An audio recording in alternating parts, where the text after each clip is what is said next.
நாம் கேட்டுக்கொண்டிருப்பது அழகப்பா பல்கலை சமுதாய வானொலி. இது காரைக்குடியின் முதல் வானொலி.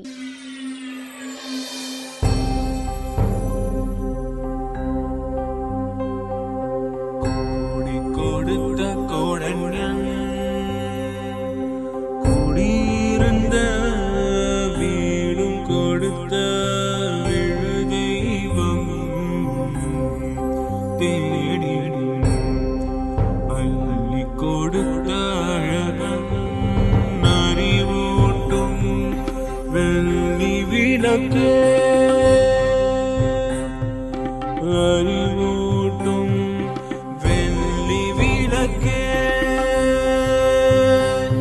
முன் பெரும் தவத்தால் தோன்றி முயன்றாமை காக்கும் வள்ளலே, அன்பிலார் அழகப்பாவின் நரம் பணி போற்றி செய்வோம், நரம் பணி போற்றி செய்வோம்.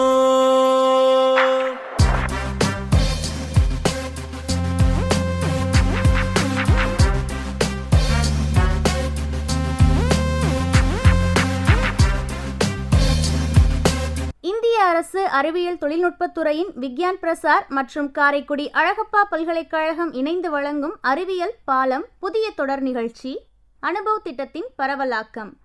ஆக்கம் ஊக்கம் வழிகாட்டல் டாக்டர் ஆர் ஸ்ரீதர். வடிவமைப்பு செயலாக்கம் காரைக்குடி அழகப்பா பல்கலைக்கழகத்தின் சமூக பணித்துறையின் துறைத் தலைவர் மற்றும் பேராசிரியர் KR முருகன் அவர்கள். நிகழ்ச்சி ஒருங்கிணைப்பு சமுதாய வானொலி இயக்குனர் டாக்டர் S ராஜாராம். தயாரிப்பு குழு RJ Kamatchi, PL Kaverimaniyan, S Rosy, M Dhanalakshmi.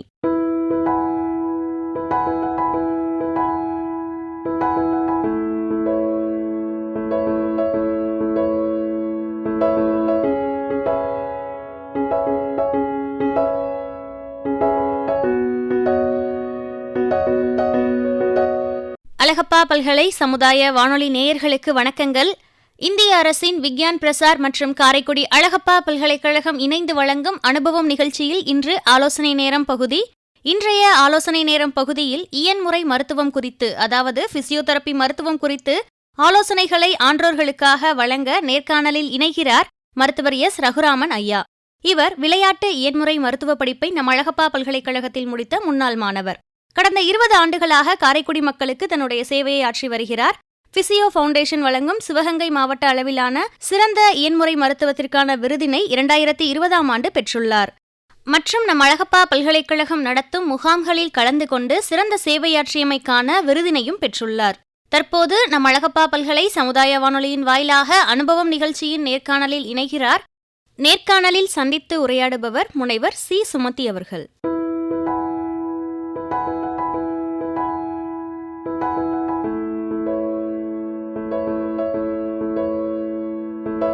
நேயர்கள் தொடர்ந்து இணைந்திருப்பது அழகப்பா பல்கலை சமுதாய வானொலி. அனுபவம் நிகழ்ச்சியில் ஆன்றோர்களுக்கான ஆலோசனை நேரம் பகுதியில் பிசியோதெரபி மருத்துவர் ரகுராமன் ஐயா அவர்கள் பேசிய நேர்காணலின் 2வது பகுதியை நாம் தொடர்ந்து கேட்கலாம்.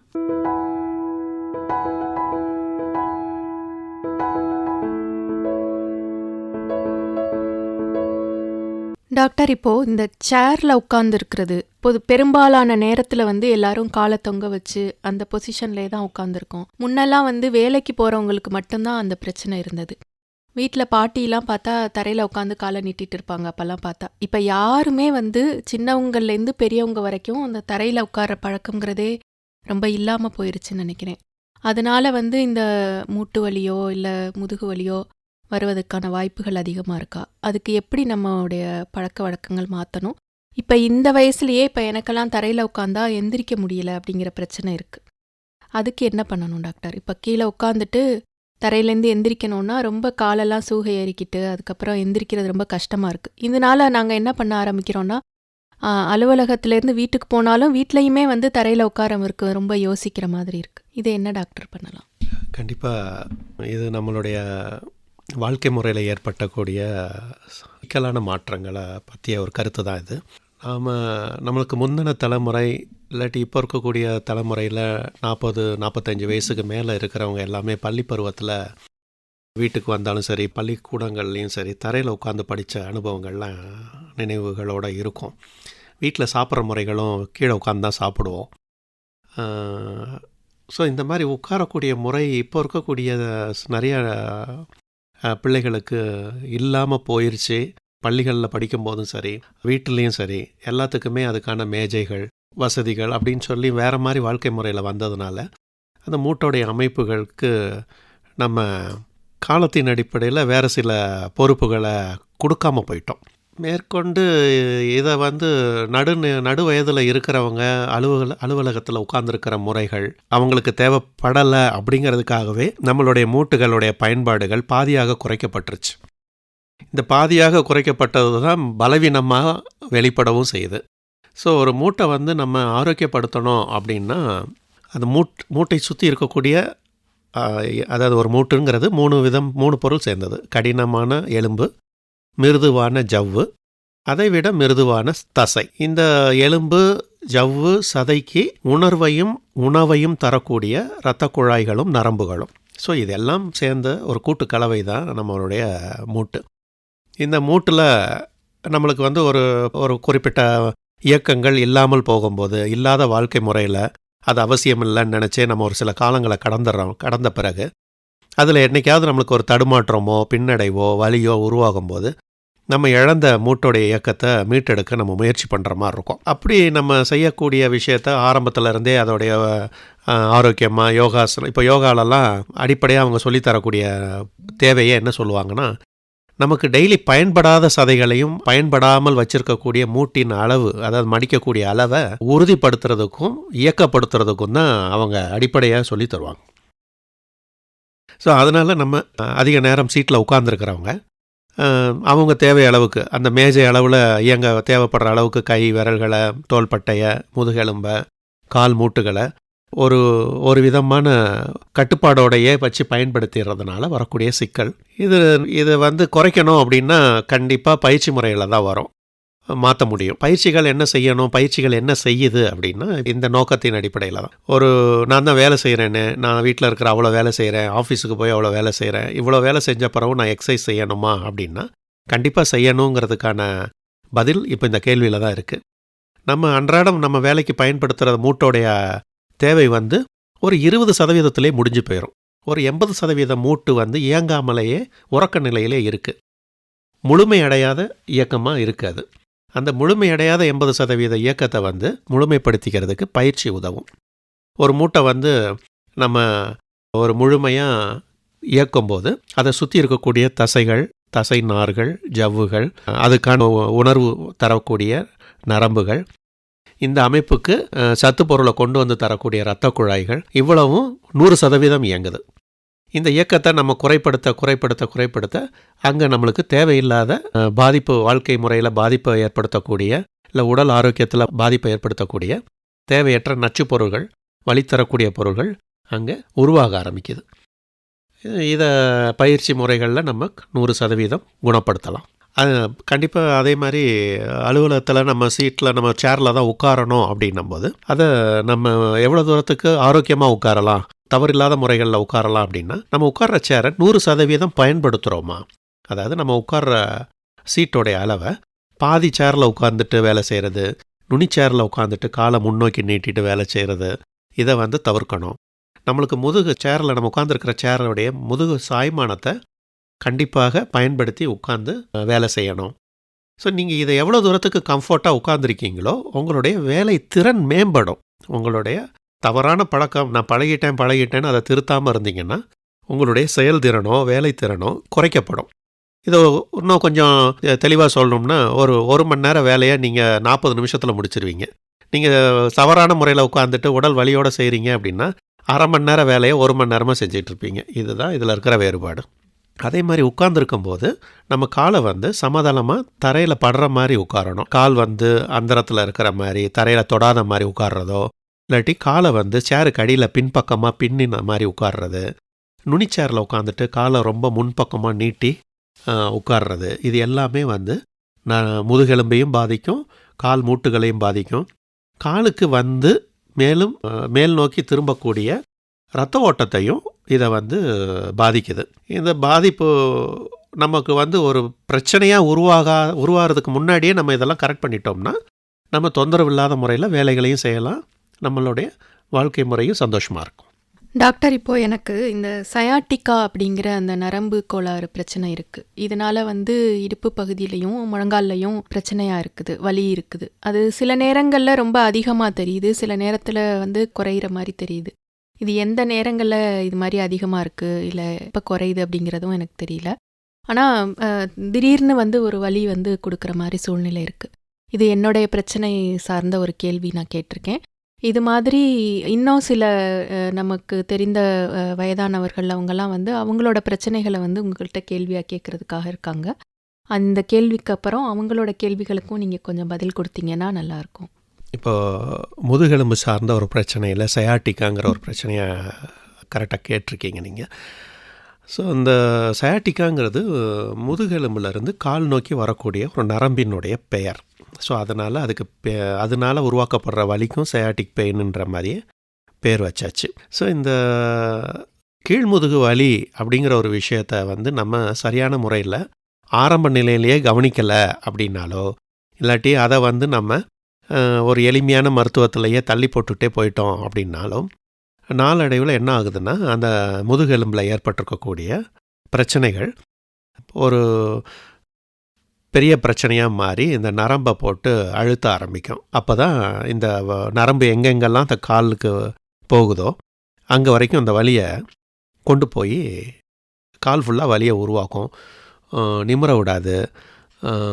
ஒரு எட்டுலேருந்து இன்னொரு எட்டு எடுத்து வைக்கிறதுக்கு ரொம்ப மிகப்பெரிய சிரமத்தை சந்திக்கிற மாதிரிலாம் கஷ்டப்படுவாங்க. இப்போ இந்த மாதிரி சயாட்டிக் பிரச்சனை இருக்கிறவங்க அதிக தூரம் வாக்கிங் பண்ண வேண்டாம்னு தான் சொல்லுவோம். அதே மாதிரி அதிக நேரம் ஓய்வு எடுக்கணும். இது ஏன் வருது அப்படின்னா, அதிகமாக முன்பக்கம் குனிஞ்சு வெயிட்டு தூக்குறக்கூடிய வேலை அமைப்பில் இருக்கிறவங்க, இல்லாட்டி அந்த மாதிரி ஒரு வேலையே செய்யாமல் இருந்துட்டு திடீர்னு ஒரு நாள் போய் நான் தோட்டத்தில் இறங்கினேன், ஒரு வெயிட்டான பொருளை தூக்குனேன் அப்படின்னு செய்கிறவங்க, பலவீனமானவங்க திடீர்னு கடினமான வேலை செய்யும்போது இந்த பிரச்சனை வரும். தவறான முறையில் அலுவலகங்களில் சீட்டில் நேராக உட்காராமல் முதுக கூன் போட்டு உட்காந்து பலவீனப்பட்டவங்களுக்கும் இந்த பிரச்சனைகள் வருது. நம்ம உட்கார்ற முறையில் ஏற்படக்கூடிய தவறான முறையில் இருக்கிற மாதிரி நம்ம தூங்குகிற முறைகள்லையும் தவறான முறையில் நேராக தூங்காமல் ஒரு மாதிரி உடம்பை ரொம்ப டிஸ்டர்ப்டாக நெளிச்சிட்டு தூங்குறது, இல்லை குன்னிட்டு தூங்குறதுலாம் சொல்லுவாங்க இல்லையா, அந்த மாதிரிலாம் தூங்குற முறைகளில் குடிவு தரக்கூடிய மெத்தையில் படுத்து தூங்குறவங்களுக்கு இது எல்லாருக்குமே இந்த சயாட்டிக் பிரச்சனை கொஞ்சம் முன்ன பின்ன தள்ளி தள்ளி நடக்கலாம். விபத்தின் அடிப்படையில் நடக்கிறவங்களுக்கு உடனே வந்துடும்.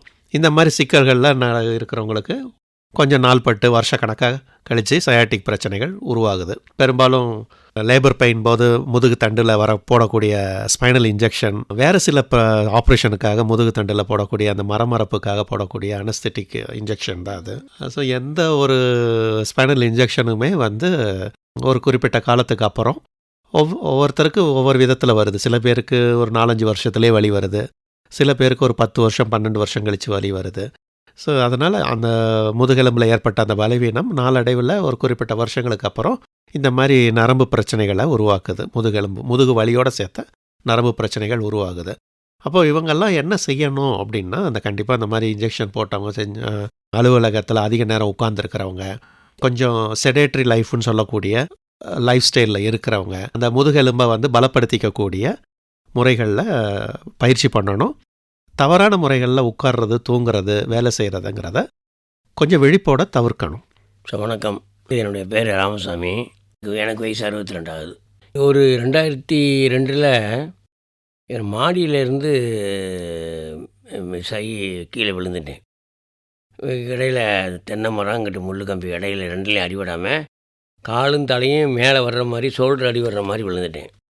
விழுந்து கொண்டு போய் ஹாஸ்பிட்டலில் வச்சுருந்து பார்த்து ஆர்த்தோ ட்ரீட்மெண்ட்டு மதுரையில் ஹாஸ்பிட்டலில் பார்த்து ஓரளவு கொஞ்சம் க்யூர் ஆயிடுச்சு ஓரளவு. அப்புறம் காலெல்லாம் போட்டாங்க. அப்புறம் பிசியோதெரப்பி எக்ஸசைஸ்லாம் பண்ணி கொஞ்சம் பரவாயில்ல. ஆனால் என்ன பாருங்கள், அந்த லெஃப்ட் சைடு ஷோல்டர் தான் எனக்கு அடிபட்டது. அந்த லெஃப்ட் ஹேண்டில் பெருவிரலுக்கு அடுத்த 2 விரல்லையும் மரமரப்பு வருது. ப்ளட்டு ஃபுல்லாக சர்க்குலேஷன் இல்லை. உடம்பு வீக்கானாலோ இல்லை ஹெவி ஒர்க்கு ஏதாவது தூக்குனாலோ அப்போ அந்த வெயிட்டு வலி பெயின் கொடுக்குது. இப்போ வரலாம் அந்த பிளட்டினுடைய மரமரப்பு இருக்குது, பிளட்டு ஃபுல்லாக இல்லாதனால. அது என்ன பண்ணுறதுன்னு கொஞ்சம் இது பண்ணிங்கன்னா நல்ல சஜஷன் கொடுத்தீங்கன்னா நல்லாயிருக்கும் சார்.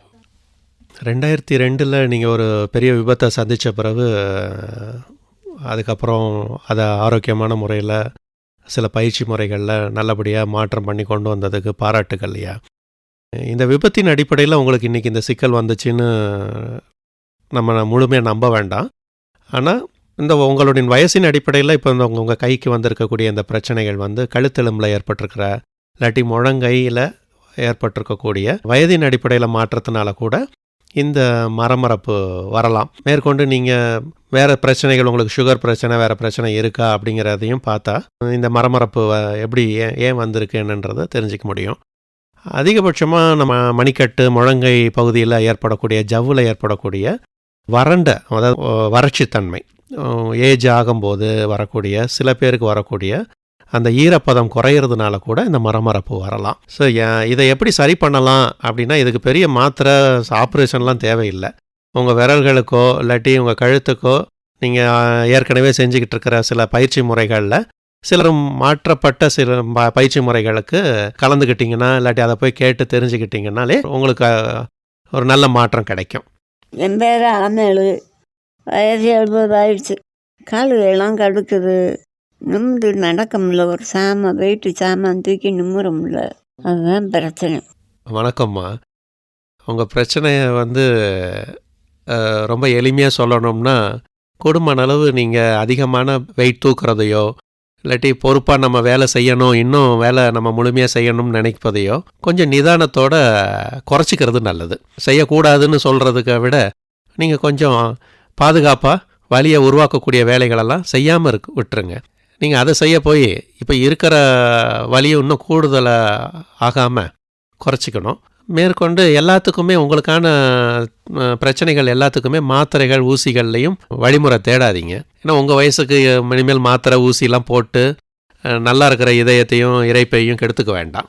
நீங்கள் அதே மாதிரி கொஞ்சம் ஆரோக்கியமான உணவுகளில் அக்கறை செலுத்தணும். நேரத்துக்கு சாப்பிட்றது, கொஞ்சம் வெயிட்டை தூக்கிட்டு நடக்க முடியல அப்படின்னா வெயிட்டை விட்டுட்டு நடந்துருங்க, வெயிட்டை தூக்காதீங்க. வேறு சில நல்லா நடக்கிறீங்க, நல்லா உங்கள் உடலை பொறுத்தளவில் நல்லா ஆரோக்கியமாக இருக்கீங்கன்றதில் எனக்கு நல்லா உறுதியாக தெரியுது. நீங்கள் வெயிட்டை குறைச்சிட்டிங்கனாலே வலி வர்றதை நிறுத்திடலாம். பிரச்சனையும் உங்களுக்கு நீங்கள் அதிக சிரமத்தோடு தூக்கிக்கணும்னு நினைக்கிறீங்க, அதை மட்டும் மாற்றிக்கோங்க. நேயர்கள் இதுவரை கேட்டு ரசித்தது அனுபவம் நிகழ்ச்சியில் ஆலோசனை நேரம் பகுதியில் இயன்முறை மருத்துவம் குறித்து, அதாவது பிசியோதெரபி மருத்துவம் குறித்த ஆலோசனை நேரம் பகுதியில் நேயர்களின் கேள்விகளுக்கும் பதிலளித்து இந்த நேர்காணல்ல மருத்துவர் எஸ். ரகுராமன் ஐயா நம்ம கிட்ட நிறைய தகவல்களை பகிர்ந்துக்கிட்டாங்க. இதை தொடர்ந்து 3ஆம் பகுதியை நம்ம அடுத்த நிகழ்ச்சியில கேட்கலாம். தொடர்ந்து இணைந்திருப்பது அழகப்பா பல்கலை சமுதாய வானொலி. இது காரைக்குடியின் முதல் வானொலி.